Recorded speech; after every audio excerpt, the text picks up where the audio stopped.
네, 안녕하세요. 오늘은 1월 27일 아침입니다. 금방 테슬라 2021년 4Q 컨퍼런스 콜이 끝났죠. 그래서 일론 머스크가 직접 이 컨퍼런스 콜에 참석을 해서 요거에 대해서 뭐 다양한 뭐 실적 발표니 뭐 질문에 대해서 얘기를 했었는데요. 그 원문을 제가 받아서 지금 요거를 공유드리고자 이렇게 녹화를 시작했습니다. 일단 출처는 이 파자드 메시바히라는 사람의 트위터에서 갖고 왔고요. 이분이 직접 그 컨퍼런스 콜을 직접 들으면서 라이브로 실제로 다 워딩을 워드로 타입을 했어요. 그래서 그거를 갖고 와서 저는 이거를 좀 번역을 했고, 그다음에 일단 구글 번역기를 돌리면서 좀 어색한 걸 좀 풀어가면서 했는데요. 저도 이제 실제로 이 사람 방송을 지금 보면서 했는데, 일단 이분이 이 자료 자체를 공유를 해주셨어요. 그래서 원문이 궁금하신 분들은 여기 가서 직접 보시면 될 것 같고, 참, 그리고 요 부분에 대해서 말씀드리면, 요 분은 직접 테슬라에서 다니시다가 테슬라를 한 4년 정도 다녔던 것 같아요. 그리고 다니다가 나와서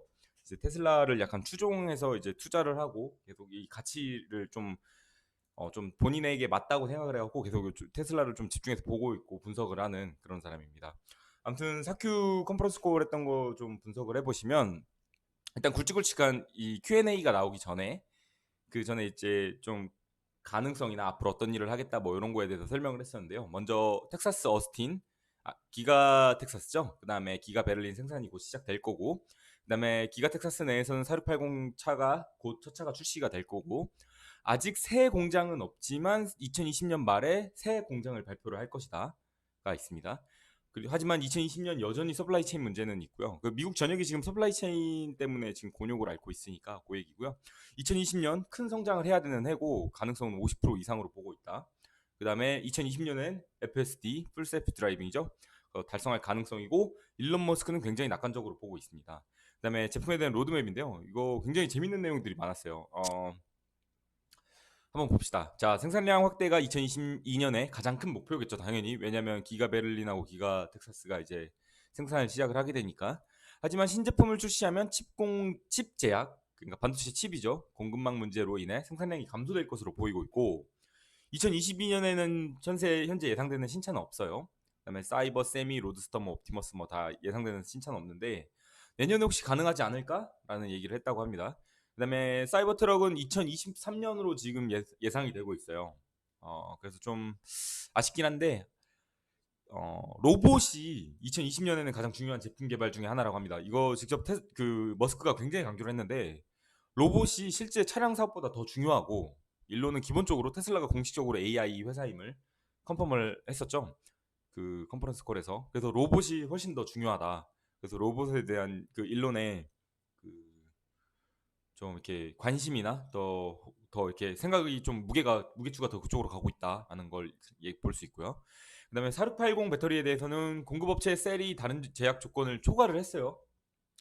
그래서 2022년에는 제약 조건이 바뀌므로 제약 조건은 아니다. 그래서 좀 낙관적으로 보고 있고, 지금 1Q에 지금 올해 첫 번째 분기에 4680을 첫 차량을 인도를 할 것이다. 뭐 그런 얘기인 것 같고, 그다음에 4680 배터리의 모든 생산은 이 기가 텍사스에서 할 것이다. 뭐 이렇게 생각하고, 2023년부터는 칩 부족에서 이제 배터리가 부족할 상황으로 전환이 된다라는 얘기고요. 그다음에 이제 CFO인 잭이 나와서 이제 얘기를 시작했는데, 이제 순이익은 계속 증가 추세고, 공급망 문제로 인해서 신속 처리 비용이 높은데, 밤새 이제 더 많은 물건을 배송해야 되는, 그래서 비용이 더 높아지기 때문에 뭐 그런 지금 좀 어려움이 있다고 합니다. 그다음에 공장 증설에도 현금 흐름이 증가하고, 공장 증설로 인한 단기 고정 비용이 증가를 했고, 이건 뭐 좋은 거죠. 결국엔 투자를 한다는 거니까. 인플레이션은 계속해서 비용을 압박하고 있고, 뭐 이건 당연히 미국에서 계속 그러고 있는 거니까. 그다음에 운영 레버리지를 계속 지속해서 개선할 것이며, 하지만 이제 하드웨어와 FSD가 계속 장기적으로 낙관적으로 바뀔 것이기 때문에 좋게 보고 있다. 뭐 그런 얘기입니다. 그 대망의 Q&A인데요. 사실 Q&A에서 좀 얘기를 해줬으면 했던 거를 좀 안 한 게 좀 있어서 그게 좀 아쉽기는 해요. 그래서 25K 소형차에 대해서는 어떻게 됐냐? 그러니까 현재는 뭐 예상된 것도 없고 작업도 없다. 뭐 그거고, 어제 제가 녹화를 해놨는데 그 해치백 스타일의 좀 작은 차 있죠? 아이서티 극이. 그다음 실내 공조 시스템에서는 어떻게 보고 있냐라고 하는 건데, 이 냉동 공조 H백 있잖아요. 그래서 테슬라 직원들이 현재 일하고 있고, 그다음에 조밀한 컴팩트 패키지는 존재하지 않으며, 차량과 굉장히 유사한 형태지만 차량이 집보다 적용하기 훨씬 더 어렵기 때문에, 그래서 이제 실내에 적용되는 냉동 공조 시스템은 훨씬 쉬울 것이다. 그러니까 테슬라가 저도 지금 이거 보면서 알았는데 이 냉동 그 집안에 이제 냉동 공조를 하는 그런 시스템을 또 만들려는 시도가 있나 봐요. 그래서 차량보다는 훨씬 더 복잡하지 않으니까 쉬울 것이다. 뭐 그런 얘기고요. 그다음에 FSD 라이센스를 분할을 할 것인지 그래서 일론은 이게 사실 너무 복잡하다고 얘기를 하네요. 그래서 킬로미터당 마일에서 최저 비용을 해결하는 방법이 무엇인지 그다음에 비용과 FSD를 적절하게 고려하여 사용할 것이다 라고 얘기를 했고 도조에 대해서 얘기를 했죠. 그래서 도조는 그 테슬라의 슈퍼컴퓨터인데 지금 2020 여름에 진행 중이고 그 다음에 팀의 목표는 도조를 FSD를 자가 훈련하는 슈퍼컴퓨터이기 때문에 2023년까지 스레숄드를 지금 초과해야 된다고 얘기를 했습니다.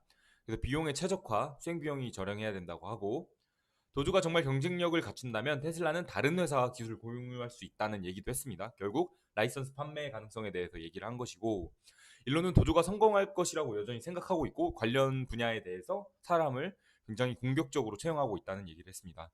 그다음에 테슬라 봇의 첫 사용을 과연 언제 할 것인지 그래서 첫 번째 사용은 테슬라 공장 주변에 있는 움직이는 장비들 혹은 이와 유사한 것 그러니까 레이버 옵티마이제이션이라고 여기서 표현을 했었는데요. 그래서 그때 사용을 할 것이다라고 얘기를 했고 그 다음에 테슬라 보험은 언제 될 거고 미국에서는 언제 얼마나 되고 해외는 언제 이제 국제 시장으로 진출할 것인지 가입률은 어떻게 될 것으로 지금 전망하는지에 대한 얘기인데요. 현재 5개 주에서 지금 하고 있는데 지금 여기 CA 그 캘리포니아죠. 그래서 고군분투하고 있고 텍사스에서 굉장히 호의적인 듯한 분위기로 가고 있다고 합니다. 정부 당국하고 좀 문제가 있는 것 같아요.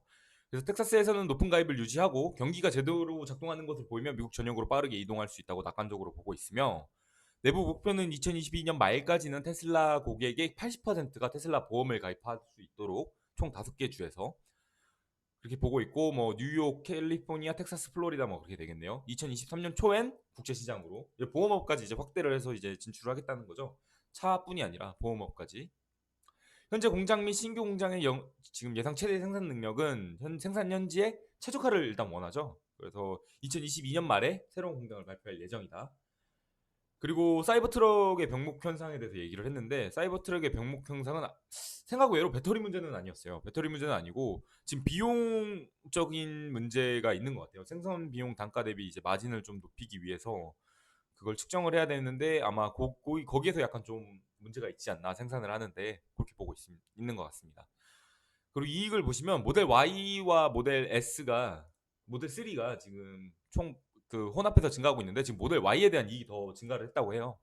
그래서 총 마진이 증가했다고 하고 상하이 현지에 대한 마진이 크게 향상했다고 합니다. 그래서 대륙 형님들이 많이 팔아주시는 것 같아요.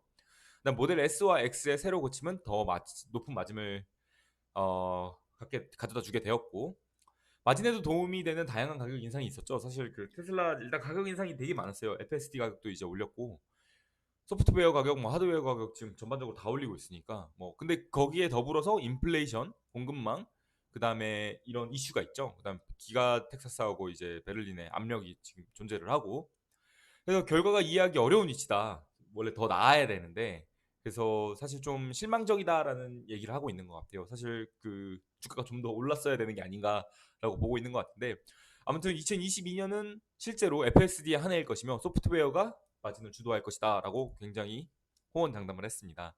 그리고 일론은 레벨 4의 자율성을 2022년에 이제 언급을 했는데 레벨 4에 도달하려면 도조가 필요한 건지 아니면 데이터가 충분한 건지에 대한 질문입니다. 그래서 완전 자율주행에는 도조가 필요 없다고 했어요. 그리고 3월 9일에 대한 약간 좀 애매한 말을 남겼는데 이게 March of 9th Reliability인가 그렇게 얘기를 했는데 이게 정확히 어떤 얘기를 했는지 모르겠네요. 이건 좀 물음표를 붙여놓고 그래서 인간보다 안전하게 해야 되는 거는 이 사람 입장에선 사실 자율주행에 대한 기준이 인간보다 안전해야 된다는 건 굉장히 낮은 수치다. 자기들은 훨씬 더 높은 기준을 가지고 이 FSD를 생각을 하고 있다는 것을 얘기를 했고요. 그래서 규제 당국이 과연 동의를 할 것인지 아니면 이것이 얼마나 빨리 적용될 것인지에 대한 얘기입니다. 일론은 베타 프로그램의 데이터와 추세에 대해서 굉장히 낙관적이고 앞으로 몇 달간 심각한 변화가 있을 것, 굉장히 큰 변화가 있을 거라고 얘기를 했어요. 그리고 일론은 2022년 말까지 FSD가 더 안전한 것으로 인간보다 더 안전한 것으로 확인되지 않으면 충격받을 거라고 자기는 그렇게 얘기를 합니다. 그래서 이제 카나코드라는 이 이게 미국에 있는 금융회사인데 거기서 이제 여러 가지 질문을 섞어서 했어요. 메가팩 공급 제약, 그다음에 뭐 전략이 또 있는지, 파워월 등 4680, 그다음에 뭐 이 LFP 배터리, 그다음에 이 공급망에 대해서 설명을 좀 해달라고 했는데, 일단 일론이 이렇게 얘기했습니다. 모든 스토리지는 철 기반을 시스템으로 해서 망간 주원소이지만 주로 철로 전환될 것이고, 2021년에는 실제로 차량이 에너지 측면보다는 우선이 됐었는데, 이제 공급망으로 인해서 에너지에 대한 2022년 여전히 예측하기 어렵다. 지금 그만큼 공급망 이슈가 굉장히 심각하다는 얘기인데요. 칩 재료가 그 반도체 칩이 아무래도 22년에서 23년쯤이면 좀 완화가 될 거니까, 그래도 에너지에 대한 수요는 증가할 것으로 보고 있기 때문에 아무래도 2, 300% 수요가 증가하지 않을까. 그리고 반도체 제약만 좀 완화가 되면 에너지는 차량 비즈니스보다 빠르게 성장할 것이라고 바라보고 있습니다. 그러니까 이 사람 지금 그리고 있는 게 단순하게 테슬라 차량뿐이 아니라 에너지 사업에도 굉장히, 에너지 사업, 뭐 컴퓨터 사업, 로봇 사업, 이거 다 전반적으로도 시각을 가지고 있기 때문에 굉장히 좋은 시각을 갖고 있어요. 미래지향적이고. 자, FSD에 대한 얘기인데, 이전 요금에 초점을 맞추는 거는 미래에 달라질 이야기이기 때문에 의미가 없고, 많은 주차장을 없앨 수 있고 교통 문제가 여전히 있을 건데, 굉장히 지루한 그 회사 같은 경우엔 자율주행의 트래픽을 완화하는 것이 많이 중요하다. 그 다음에 이동수단이 비용이 매우 낮아서 지금 현재 도로에 차가 너무 많다는 거죠. 그래서 버스나 지하철보다는 로보택시로 이용하는 것이 훨씬 저렴하다. 예시로 사용된 게 뭐 일론이 뭐 이런 가격으로 얘기를 했다고요. 그러니까 이 사람은 지금 도로에 있는 차량 자체를 좀 줄이고 좀 트래픽을 줄이는 것도 목표로 삼고 있는, 대단한 사람인 것 같습니다. 그리고 2023년에 300만 대의 차량 수가 25K가 없는 목표입니까? 라는 거는 컴팩트카가 지금 이 목표에 없는 이유가 혹시 차량 대수가 300만 대이기 때문이 아닌가, 뭐 그런 얘기인데, 그러니까 이 사람 지금 대답하는 거 보면 굉장히 신기한 게, FSD에 대해서 얘기를 하면서 이런 얘기에, 지금 차량 신차가 없는 이유가 300만 대라는 그 목표가 있기 때문이냐라고 물어본 거에서 FSD 때문이다. 왜냐면 FSD를 활용을 하면 한 대의 차량이 도로에 있는 5대의 차량을 일을 대신할 수 있기 때문에 도로에 실제적으로 차가 필요 없다, 이 얘기예요. 대단한 생각 아닙니까? 대단하고, 아무튼 이어서 보시죠. 공급업체에서도 4680을 사용할 건지 뭐 이런 얘기인데요. 그래서 뭐 굳이 4680일 필요는 없다, 뭐 이런 얘기입니다. 그리고 마지막 질문인데, 테슬라는 반도체 칩 문제를 완화하기 위해서 칩 공급 문제를 확장하기 위해 노력을 하고 있냐. 그래서 2021년 칩 문제는 굉장히 지루했는데, 그다음에 너무 많은 반도체 칩이 과도하게 주문되어 있다.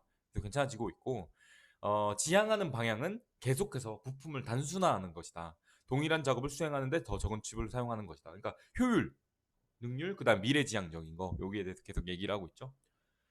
아쉽게도 그 주식 분할이나 좀 이런 주식에 대해서는 좀 얘기가 없었는데, 그래도 굉장히 좀 미래지향적이고 굉장히 공상과학적인 게 실제로 현실화해 나가고 있고, 그다음에 머스크가 직접 생각하고 있던, 머리에서 그리고 있던 게 이게 진짜로 나아가고 있는 그런 모습을 볼 수 있었던 2021년 4분기 컨퍼런스 콜이었습니다.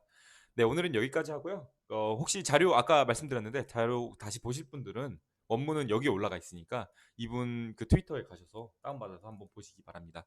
그럼 오늘은 여기까지 하고요. 들어봐 주셔서 감사합니다. 감사합니다.